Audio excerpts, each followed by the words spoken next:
Nice little sunrise this morning.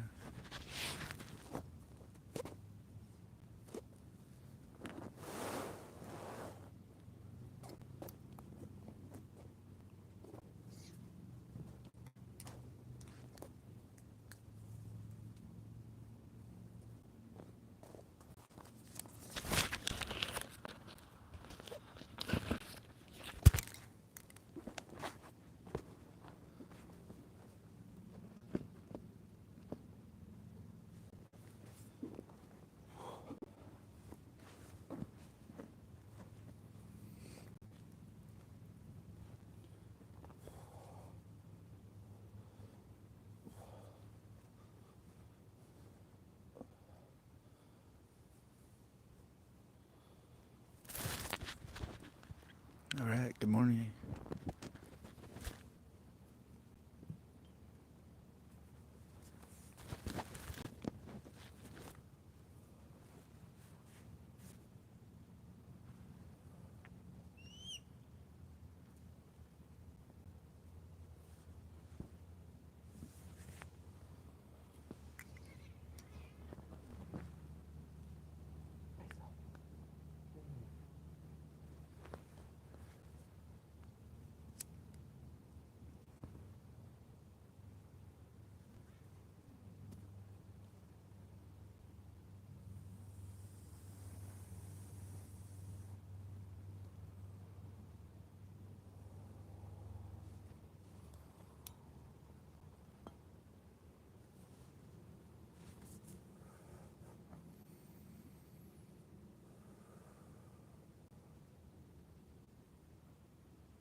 Got a nice sunrise going on out here, but also a cat fight right behind me, fuckers.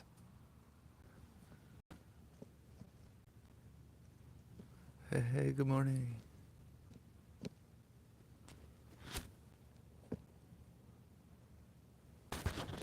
There's a cat fight going on behind me this morning, and a hella beautiful sunrise out there. I was trying to get a little bit of that, but maybe it's fucking gone. Hey, check out my new song Fear Hunter if you haven't. I got a bunch of shit to talk about. Let's see here. Oh, this master I was watching this morning.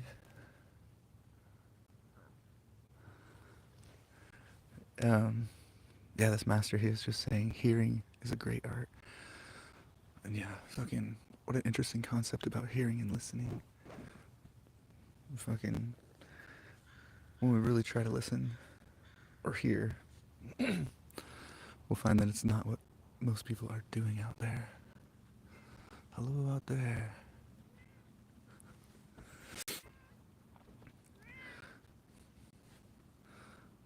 So the master that I was watching this morning, he calls himself, or people call him the immeasurable.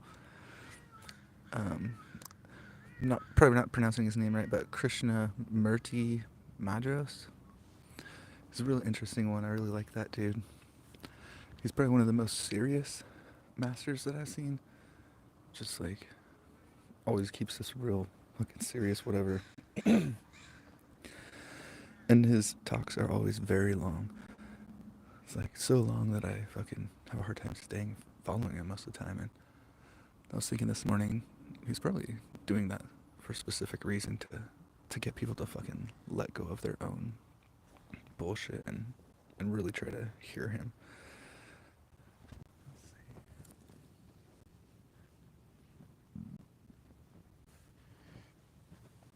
And one of the things with all the masters that I've kind of grown to like is the pauses that they will do. Some of them will be saying something and they'll just pause for like 15 seconds because that pause is necessary, is what they say, like to help with the expression of what they're saying. Definitely an interesting concept. Yeah, the song I put out recently called Fear Hunter, It's just about that idea of using fear kind of as a guide and like a marker. There's something to learn from it and chasing that shit down. When I was watching this Krishnamurti Madras this morning, he was going on, and let's see. He started talking about energy to begin with. And he's talking about where does energy come from, and going on and on about, when a baby's first born, the first cry it has, it's using this energy, and like 3,000 people or whatever used all their energy to build a rocket to go to the moon, and he's saying, where does energy come from? And after he talks for fucking like 20 minutes, which I appreciate the longness of it, and he goes on to say that, it thought, he's like saying, thought kind of brings about this energy in a way. That's what he's saying. But by the end, he says that, thought is limited. So if we're getting our energy from a limited source, I think is his point. And then, along with all that, he says that, like, what does he say here?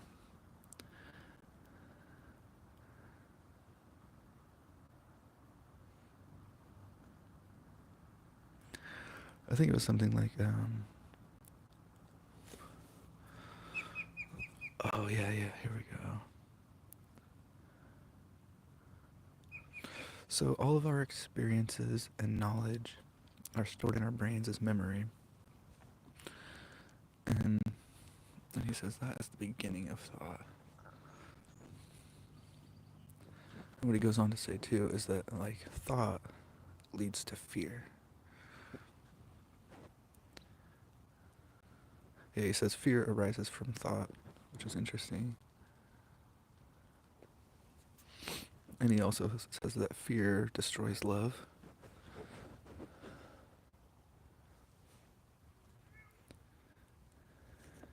I swear, yeah, he says fear is energy too. So it's interesting all around.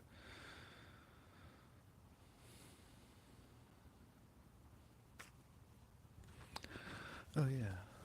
One really interesting part is that this Krishnamurti, he always is like referring to himself as the speaker. And just always, never refers to himself as anything but the speaker. And that's, yeah, really intriguing. And what I was taking out of it this morning is that, like, that's just how he, like, distances himself from all the actions and all the bullshit, like, or distances, like, the essence of what the observer is. It's super interesting. The speaker, the observer. Yeah, I guess it's like, to a certain degree, like, if you don't label the speaker, then you connect to it to a certain degree, or you attach to it to a certain degree, is what it would seem. The speaker, the observer. I don't know, interesting concepts for sure.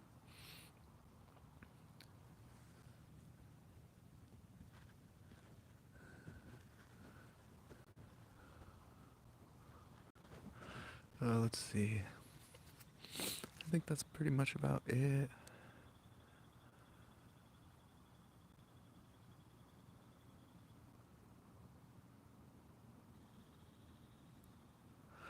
Another thing that Krishnamurti is always talking about is doubting and questioning.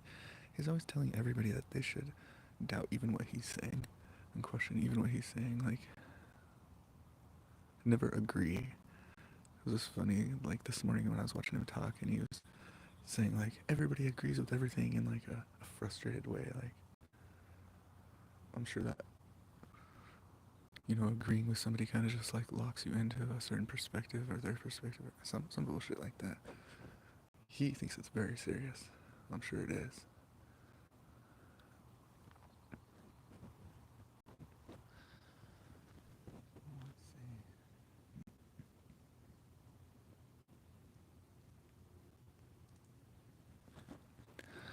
Yeah, and with his talks being so long and taking so long for him to get to the point, I think is what it is.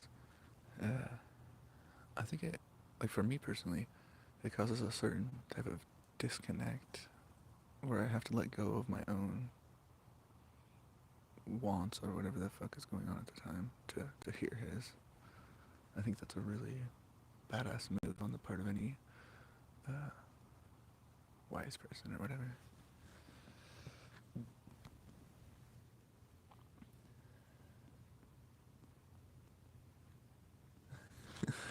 Definitely a wannabe hippie. Whatever that means, right?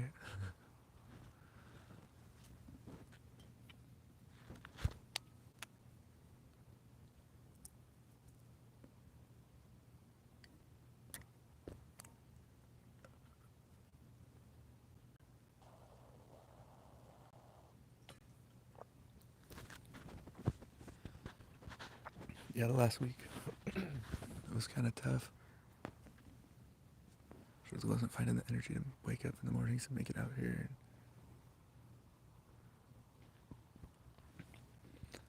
In the end, I realized I just gotta go with the flow. Made it back out yesterday. Got my energy back up.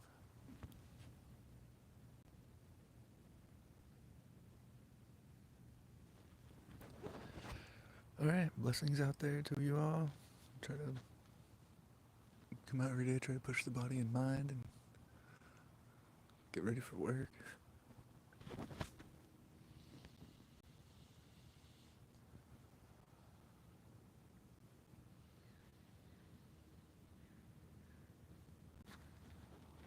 Yeah, sometimes it's easy to, well, in this life it's always easy to become complacent, but I come out here for the fresh air and to be in the moment, and sometimes it's easy to just get past all that shit. Not even realize while I'm out here. Just gotta remind myself, take those conscious breaths and really just be out here with all the fucking animals, insects, and all that shit.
one thing when I'm doing this meditation, I'll like open my palms like this, and what that always makes me remember is that how everything is connected. And so I like this idea about the spirit world, is that it mirrors reality. And so like when I'm doing this in reality, doing my meditation, having my palm completely open like this, in the spirit world, then I'm connected to everything at that moment. Basically, it's like helping me keep the idea that everything's connected and conscious, in the forefront. So it's like during my meditation, try to do a daily practice of it, and once I fucking extend my palm like that, then every day I'm reminded just how connected everything is. And when I got that perspective of connection, is from like a lot of the masters talk about from trees, the roots of trees. They're all connected by mycorrhizae or whatever the fuck's going on, but it's all unseen, The connectedness is unseen. And after learning that perspective from the trees, it was like later on down the road that I saw one of the masters or a couple of the masters talking about it.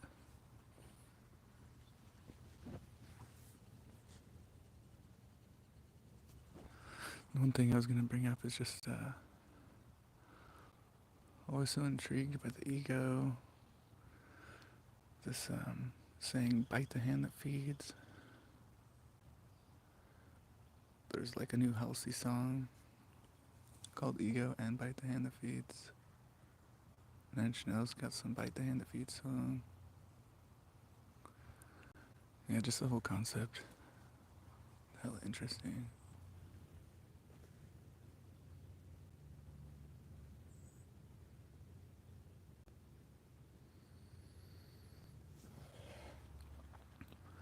Whoever's out there, if you don't get out in the mornings, be doing a daily practice like this yet, you should really try it sometime. The fresh air is fucking so nice. Being in the moment, it's like the whole point of getting my ass out here is to push myself into the state of the moment or whatever is going on. I feel there for sure right now. It's great. It's definitely going to be another warm day, but it's a nice little chill to the air this morning.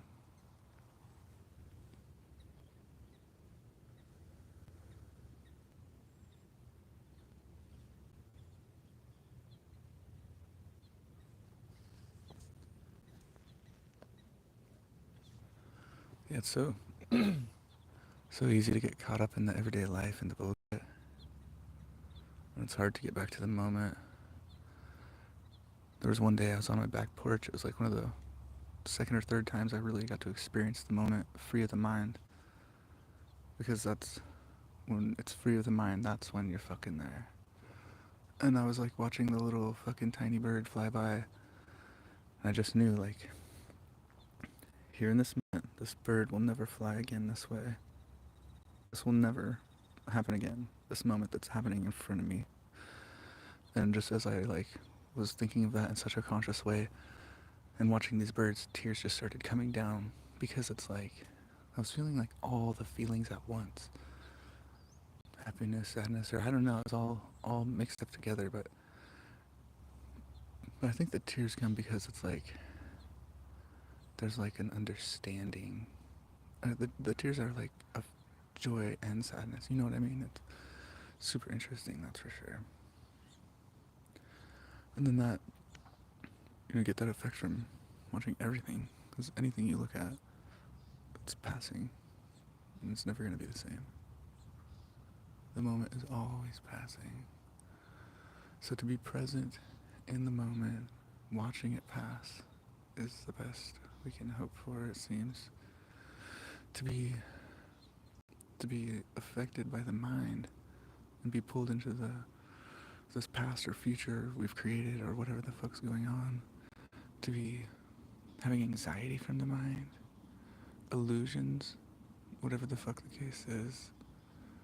All that shit is keeping us from the moment, being able to consciously observe everything passing by. And if it's keeping us from being able to observe everything passing by, well, we don't get to try again. It's already passed by. So we must free ourselves of the burden of the mind. They say the mind is a great servant, but not a great master. And that's exactly the truth. 41 years of my life, the mind has been the master. But it is not anymore. I am the master now. And tough times come. They still come. The last week, it was tougher, but I just fucking rose up and fucking faced that shit head on. Yesterday's meditation I was talking about, when something fucking beats us down for a long time, or something is hard for us and we can't get past it, it's just fucking, we know, oh, there's just nothing we can fucking do type shit. Then there comes this point where we get a boost of energy and courage or whatever the fuck it is, and we turn around and face that shit head on and run for it and fucking destroy it. And yeah, so I experienced that, and it was just great.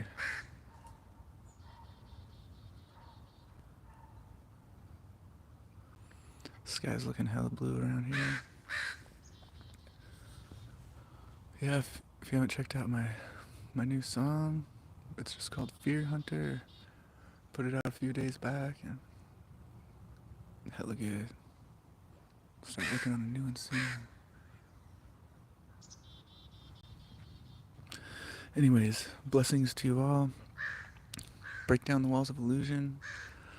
Use fear as your guide. Don't become fear's little bitch. All that other shit, Seriously though, peace and blessings.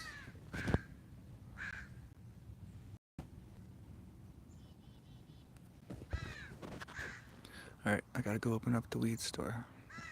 People need their weed. Oh, hey, what's up? Let's see, I had a bunch of shit written down too. See if there's anything real quick before I get the fuck out of here. One thing I see the masters do a lot. That's what I just did right there. A long dramatic pause. But the masters, they're very serious about it. The pauses are a very serious thing. I was talking earlier, I think it allows for detachment from our own views when somebody else is talking. And what the fuck? They call him the immeasurable Krishna Murti Madras. I don't know how to say it, but yeah, he's always been one of the most sternest. His talks are very long. You really have to listen. And I think that, yeah, he's doing that on purpose to help people detach from their own personal thoughts, It's just, when I think about that guy and how stern and he really comes across almost as bitter, but it's fucking funny and cute for sure, because he's really just trying to help everybody. I like to see all the masters, they all arrive at the same place, it would seem, but they all, have gotten there their own way, and some of them hold on to some of the, their own principles that got them there or something, and it's just fucking interesting and funny and cute too. Alright, peace. Enjoy the day out there. Take some conscious fucking breaths. It's sunny as fuck around here. The air is fucking nice. I don't know. Alright, see you guys tomorrow. Take it easy.